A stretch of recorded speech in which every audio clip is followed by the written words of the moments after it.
This week on Sorare, there seems to be rising concerns about falling player prices and questions about how this impacts Sorare, especially in the long term. So I'm here to share my thoughts on what I think. Now, the most important part of this is all just my opinions. I don't intend it to be financial advice. I don't intend it to even be advice. You know, I have no idea of your financial situation or your Sorare situation at all. So keep that in mind.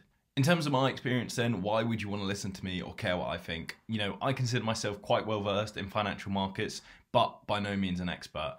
I've worked in asset management, I've worked in crypto, I've studied economics, I'm a qualified accountant, I've been in crypto since 2017.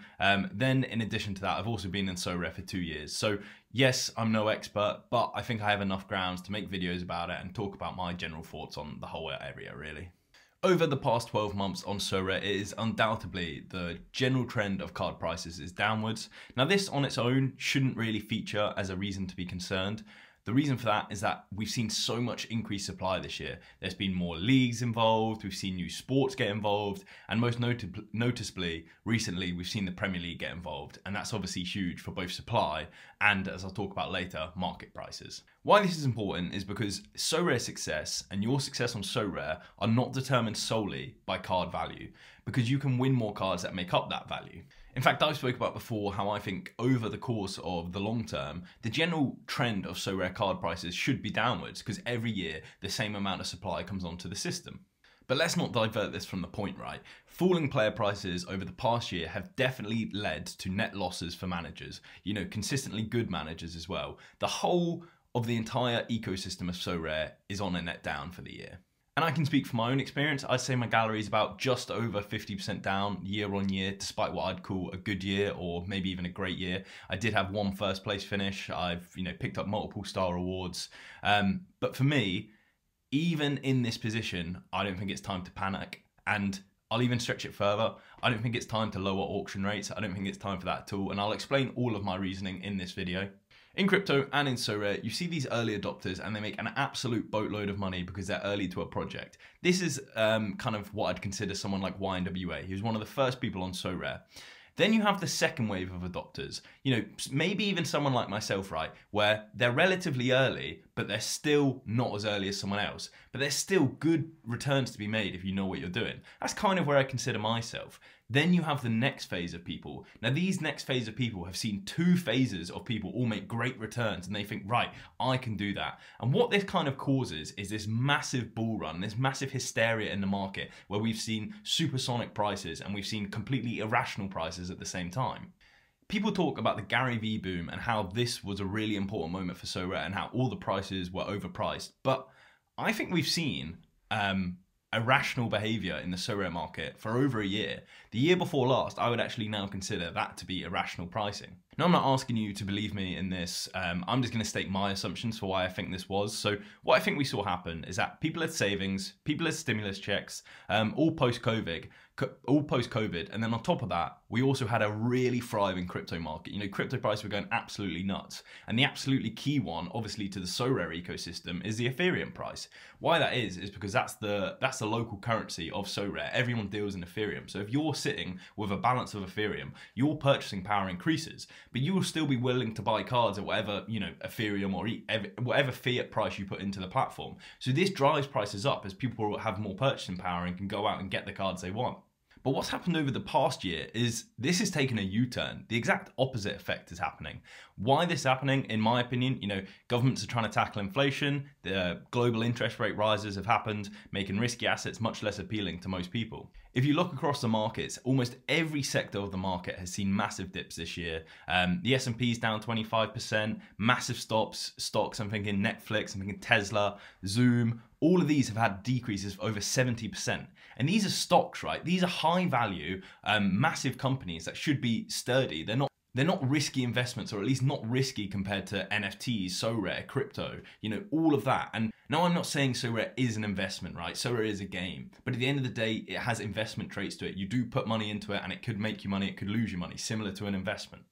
What we saw very early on in the Sorare market, at least in my opinion, was that the card prices actually remained relatively stable. Where we had, the S&P crash and where we had crypto crashing, Sorare prices relatively did fantastic. They were down. I'm not going to say they weren't down, but I'm thinking maybe in the 20% range. And when you're looking at, 20% down for that, and you look at, say, like Coinbase market cap, and that's down, 70, 80%, I think that's a really good return for Sorare cards. Why I think this was, there's a multitude of reasons and it's hard to explain, but I think it comes down to the fundamentals, right? There's still new users coming to the platform and the platform was still improving day on day.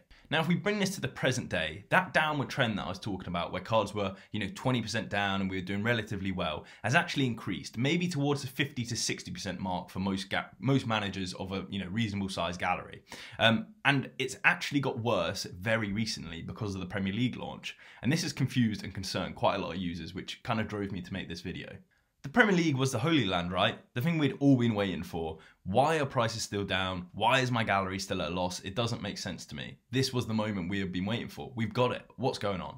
There really is a boatload of reasons why the Premier League hasn't had the effect immediately what people thought it might have had, and that leads from so many different areas to, people's over-assumptions of how it will be in their heads compared to actually reality of how it could have been. But realistically, it comes down to two really key points. The first of these is obviously things don't change overnight. Users don't just sign up because we have Premier League cards, or not every user signs up because we've got Premier League cards. We need to get them interested, show why they should be playing Sorare, what the benefits of it, why is it good entertainment, what makes it a fun game. All of these things take time, Even if you're told something for the first time and your mate tells you it's great, it's very rare that you just go and do it. You need them to keep harping on about it. You keep harping on and eventually they try and it's like, oh, that is good, thanks for the help. So time plays a big factor, but I think this is actually bigger. Everyone wants Premier League cards on Sorare, or at least, the majority of users on Sorare want Premier League cards. They're the big flashy ones, the one everyone knows, probably more expensive. But the majority of these Premier League cards, especially at the start, are sold by Sorare, right? So what this does is it sucks liquidity out of the market because all of that money that is spent on auctions goes straight to Sorare. And that's absolutely no disrespect for them. They're trying to recoup some of the 160, 180 million, whatever it was they spent on the 4-year license deal. That's absolutely fine. In exchange for the Premier League license, we're getting tickets to games, we're getting signed shirts, once-in-a-lifetime experiences. These should all definitely be on offer, and these are definitely what we want for the Sorare ecosystem. For me then, the two massive moments that really have caused the kind of downfall in Sorare card prices is the economy. It's impossible to not be affected by that. And then more recently, for a kind of short-term period, this Premier League launch is obviously going to suck so much ETH, so much liquidity out of the market. This is why we see these massive movements. Haaland Rare down from 18,000 to 4,800 pounds in 5 months. I fully appreciate, right? If you own Haaland or a card like Haaland that's dropped in a similar amount of value, it can be so tough to kind of watch that value go down. But one thing I do want to mention is that these card prices only affect you if you're looking to sell out the market, because all of the market on Sorare is moving in the same way. It's all moving downwards. So if you want to sell your Haaland, you can still sell your Haaland. It's going to cost you less to get your next player that you want anyway. So it's not really a true loss in that respect, unless you are looking to completely sell out. And of course, as I mentioned before, that one Haaland could have earned you 4 more Haalands. It's not pure player prices you can look at and say, oh no, this is going awfully, because your gallery value could have tripled in that time. But regardless of that, the likely scenario for most managers watching this video right now is that these player prices, right, that have fallen have completely dragged down your gallery valuations. But the only times this should really concern you is one, if I said you're looking to sell today, and if you are looking to sell today, it's kind of just unfortunate timing, right? The economy's gone against you, it happens really. Or the second one, which I think more people are concerned of, at least the ones I speak to, they're concerned the market will never turn around again. This is going to be how it is for the rest of time. And for me, it's not concerning me. I genuinely just believe this is just another market cycle. We've seen growth, we've seen greed, probably in despair right now. And the next step is a return to normal, right? So what gives me the confidence that we'll ever get there? I like to look at the fundamentals. People are still playing, people are still enjoying it, users are still joining, the game's improving, and the company is financially stable. I see first-hand experience almost every single day. I speak with some of the biggest accounts, I speak with some of the smallest accounts. I don't see anyone selling up because of the game or leaving because of the game. All I see is people concerned with the short-term price movements. Now, don't get me confused. I'm not saying this is the end of the despair or the bottom of the card prices. They can and will likely continue to fall. I'm more saying those people that are leaving the platform, they just don't want to lose money. And that's fine. You know, risk adverse people is absolutely fine. Anyone that wants to sell, you know, welcome them with open arms to sell. You know, everyone should be allowed to sell whenever they deem fit. All that says to me, if they're just risk adverse or want to get out now to avoid any further downside, you know, they'll likely be back because they enjoy the platform. They like the platform. It's just the money side which they're waiting to financially be stable with. And there's so many outside factors which I've spoke about before, right? We probably won't see another Premier League size launch. Hopefully there's not another, you know, recession or downturn in the economy. We've seen this size, you know, for a little while at least. So it will take time, might take the economy to improve, but as far as I can see, Sorare have done everything they can to attract new users, to retain current users, and it's not been too bad for Sorare.